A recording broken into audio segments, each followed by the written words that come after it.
సరే. నమస్తే. నమస్తే.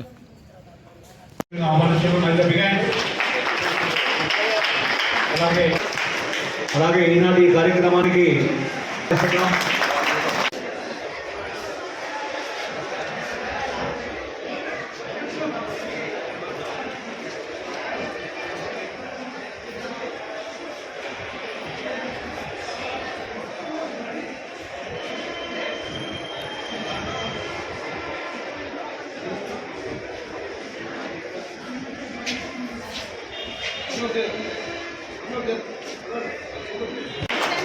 అలాగే మన assistant motor vehicle inspector Shri Chanda Ramarao గారిని రేపుపై కావాల్సిందిగా వారిని సైలెంట్గా ఆహ్వానిస్తున్నాను.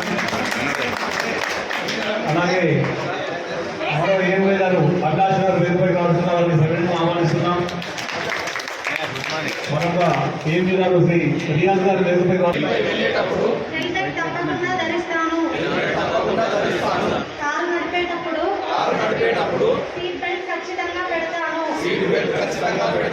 వాహనంలో ఓవర్లోడ్ చేయను. స్పీడ్ డ్రైవింగ్ చేయను. సెల్ ఫోన్స్ మాట్లాడుతూ ఎట్టి పరిస్థితుల్లో డ్రైవింగ్ చేయను. కలుస్తానని ఇదంతా ఈ దేశ పౌరునిగా ప్రమాదరహిత సమాజాన్ని నెలకొల్పడంలో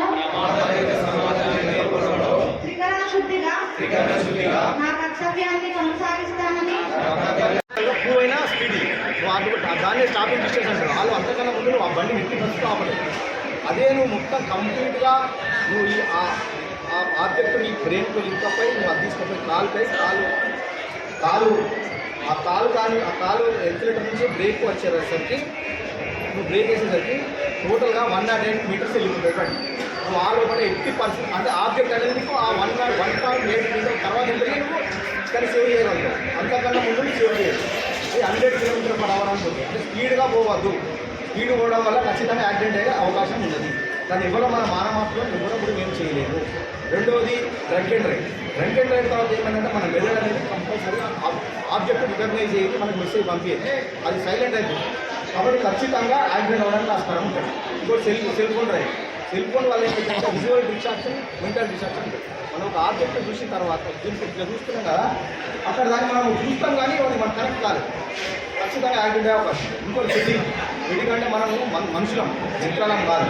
మనం 8 hours ఎవ్రీ 2 hours మనం కంపల్సరీ రెస్ట్ తీసుకోవాలి. అంటే మనం జనరల్గా ఛాయ్ తాగడం వల్ల కాదు, ఆ ఛాయ్ తాగడం కోసం రెస్ట్ తీసుకుంటారు దాని వల్ల అయితే. కాబట్టి ఖచ్చితంగా మనుషులంటే ఖచ్చితంగా ఎవరికైనా మన సొంత వినియోగమైనా ఆ పబ్లిక్ మీకు అంటే మామూలుగా పబ్లిక్ తీసుకొని పోయినా మామూలుగా మన ట్యాక్సీ డ్రైవర్లు అని ఎవరైనా కానీ ఖచ్చితంగా ఏమంటారు పాటించాలి. యంత్రాలు మన యంత్రాలం కాదు, మన మనుషులం కాబట్టి ఖచ్చితంగా మనకు అది కంపల్సరీ బాడీ కోరుకుంటుంది. రెస్ట్ అనేది డెఫినెట్ కావాలి. కాబట్టి ఖచ్చితంగా అందరూ కూడా ఈ నియమాలు పాటించాలి. దాంట్లో భాగంగా ఆర్టీసీ వాళ్ళు పెద్ద వాహనాలతో ఉంటారు కాబట్టి చాలా పబ్లిక్ని ట్రాన్స్పోర్ట్ చేసే పెద్ద సంస్థ కాబట్టి ఆర్టీసీ వాళ్ళతో కలిసి చేస్తున్న ఈ ప్రోగ్రామ్కి ఇచ్చేసినందుకు నా యొక్క డిటిఓ గారు శ్రీనివాస్ గారికి, ఎంబీఎస్కి నా యొక్క హృదయపూర్వక అభినందనలు. ప్లస్ ఇక్కడికి ఇచ్చేసిన ప్రతి ఒక్కరికి పేరున నా యొక్క ధన్యవాదాలు. ఎందుకంటే ఈ ప్రోగ్రామ్ని దీంట్లో మెయిన్గా ప్రెస్ వాళ్ళకి యాజ్ వెల్ యాజ్ ఇక్కడ ఈ బస్టాండ్లో ఉన్న ప్రతి ఒక్కరు ఈ ప్రోగ్రామ్ని చూసి దీన్ని అసలు ఎందుకు పెడుతున్నారనేది ఒక అవగాహన వాళ్ళకి కలవాలన్న ఆలోచనతో ఇది బస్టాండ్లో ఏర్పాటు చేయడం జరిగింది. మీకు తెలుసు ప్రతి ఒక్కరూ ఈ చిన్న పిల్లలు కూడా ఈ రోజుల్లో బయటకి చిన్న వెహికల్స్ వేసుకొని బయటకు వచ్చేస్తున్నారు. వాళ్ళకి అసలు ఎలా నడపాలి అన్న అవగాహన కూడా ఉండదు. ప్లస్ లైసెన్స్ ఉండవు, హెల్మెట్స్ ధరించరు.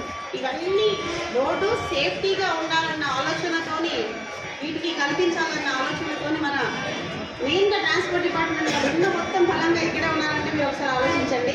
వాళ్ళు ఎంత కృషి చేస్తారు ఈ విషయం దీనికి చేయడానికి. వాళ్ళకి ఒక చిన్న యాక్సిడెంట్ అయింది అంటే ఆల్మోస్ట్ అందరూ అక్కడ ఉండిపోతారు. అలాంటి జరగకుండా మనం తోలాల్సిన బాధ్యత మెయిన్గా రోడ్ యూజర్స్ వాళ్ళకు ఉంది కాబట్టి వాళ్ళకి అవగాహన కల్పించాల్సిన పూర్తి బాధ్యత మన ట్రాన్స్పోర్ట్ డిపార్ట్మెంట్ కాబట్టి వాళ్ళు పూర్తిగా ఇన్వాల్వ్ అయ్యి ఈ ప్రోగ్రామ్ని సక్సెస్ఫుల్ చేస్తున్నందుకు వాళ్ళకి పేరున ధన్యవాదాలు. రోడ్డు భద్రత మాసోత్సవాలు జరుపుకుంటున్నాం. అందులో భాగంగా మనం ఈరోజు ఇక్కడ ప్రోగ్రామ్ ఏర్పాటు చేసుకోవడం జరిగింది. ముఖ్యంగా మన జిల్లాలో చూసుకున్నట్లయితే మన జిల్లాలో పెద్దగా నేషనల్ హైవేస్ లేవు. మనకున్న రోడ్లో మనకున్న వెహికల్ స్ట్రెంత్ ప్రకారం చూసుకుంటూ ప్రతి ఒక్కరు జాగ్రత్తగా డ్రైవింగ్ చేయాలని కోరుకుంటున్నాను. ఎందుకంటే ముఖ్యంగా మన జిల్లాలో చూసుకున్నట్లయితే two wheeler accidents, three wheeler accidents ఇవి చాలా ఎక్కువ అవుతున్నాయి. సో దయచేసి ఇక్కడ ఉన్న వాళ్ళందరికీ విజ్ఞప్తి చేసేది ఏంటంటే ముఖ్యంగా మన జిల్లా పరిధిలో డ్రైవింగ్ చేసేటప్పుడు మన రోడ్డు బాగా నేరో ఉండడం కాబట్టి హెవీ వెహికల్స్ వచ్చేటప్పుడు వాటిని అబ్జర్వ్ చేసుకుంటూ వెహికల్ టు వెహికల్ మధ్యలో డిస్టెన్స్ మెయింటైన్ చేసుకుంటూ స్పీడ్ లిమిట్స్ మెయింటైన్ చేసుకుంటూ డ్రైవింగ్ చేయవలసిందిగా కోరుతున్నాను.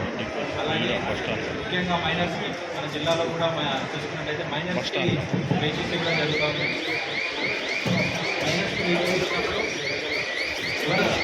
వెహికల్ కూడా ఎవరైతే వాళ్ళనే రెస్పాన్సిబుల్ చేయడం జరుగుతుంది. సో మైనర్స్ కూడా వెహికల్స్ ఇవ్వకూడదు. కూడా చూసుకున్నట్లయితే మైనర్స్ నడుస్తున్న యాక్సిడెంట్స్ ఎక్కువ అవుతున్నాయి. సో అది గమనించి ఆ రకంగా అదేవిధంగా మరియు ఈ యొక్క మాసోత్సవాలలో ఇక్కడ వచ్చిన వారిని కాకుండా ఇక్కడ మన బంధువులు మిత్రులకి ఎవరైతే ఉన్నారో వాళ్ళందరికీ కూడా ఈ యొక్క రోడ్డు భద్రతా మాసోత్సవాల గురించి వాటి యొక్క ఇంపార్టెన్స్ గురించి మీరు అందరూ తెలియజేయాలి. ఇప్పుడే